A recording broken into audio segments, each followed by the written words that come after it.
बहुत इंपोर्टेंट। तो पाठर ना हूँ पोषण। तो पोषण कहले कौन बुझ से आमको आसको पड़ो। तो देख क्वेश्चन है पोषण क्या कह जाए है। तो देख आर आंसर कौन हम ना जहा खाइले आम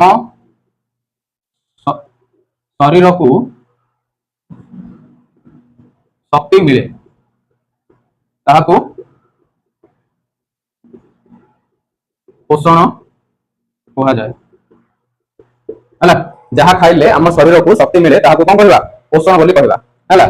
ताले पिला माने आ गोटे क्वेश्चन आसीबो आमे जहाँ खाऊ ताहा कौन ना सेकंड क्वेश्चन आसीबो खाद्य कहले कौन बुझ।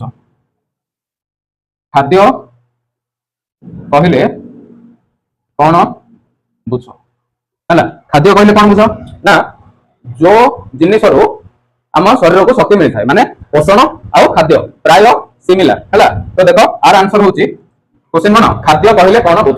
तो आर आंसर है कौन जो उपादान रू